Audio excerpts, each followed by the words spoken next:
So J.C. Cloney gave up, I think, 4 hits in the first 2 innings and then just settled down. Is that typical of how he's been all year? Yeah, he was spectacular tonight. I mean, what you really saw was all 4 pitches working: fastball, command, changeup, curveball, slider, in and out whenever he wanted to. And I thought he settled into the game after we scored. I thought we played great defense again. Infielders getting good first steps, outfielders running balls down, and great team win, spearheaded by JC. His curveball seemed to be just lightning tonight. Yeah, he prepares well. I mean, his body looks like he could play strong safety for Coach Rodriguez. We're not going to let him do that, of course. But he's in good physical conditioning, which allows him to repeat his delivery. And because he's able to do that, his 4 pitches usually show up for strikes. Is this kind of what you saw in the fall from him that kind of led you to believe that he might be the number 1 for you? You know, we look at the whole pitching staff as kind of like a unit, and their job is to do their job until they give it to the next guy. With that being said, I mean, he sure pitched, like an ace or whatever you want to call it, and it was a great performance. What'd you like about that second inning and just the way the offense kind of got hits back to back and really worked the bats for you?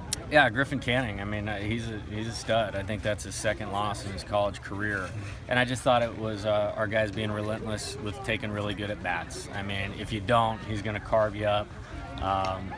We looked at last week against Washington State, and they didn't have many base runners, and so I think it's just a credit to our guys of just taking tough at bats.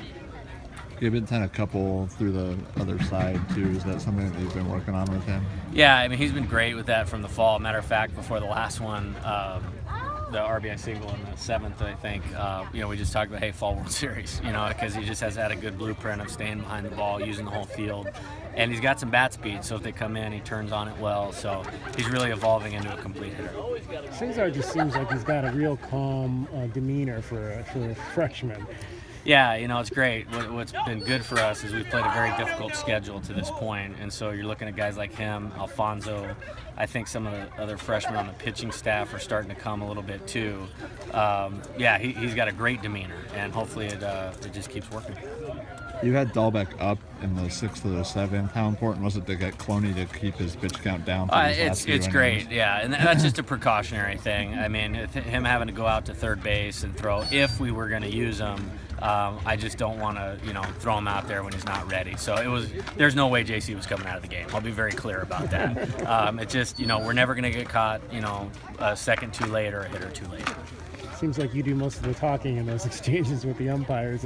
What is your intent there to find out in those situations? Oh, it is a very good crew that we had tonight. I just, on that one right there, I said, hey, look, I know that it's not common for a routine ground ball to second base for a right-handed hitter to be safe.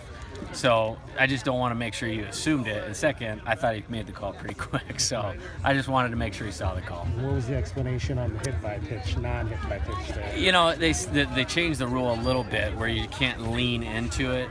And I knew the count was 3-2, so I didn't argue too hard because we were going to be able to get the guy in motion. Cesar does a good job of hitting the ball through the infield. He just thought he tried to get hit with the pitch.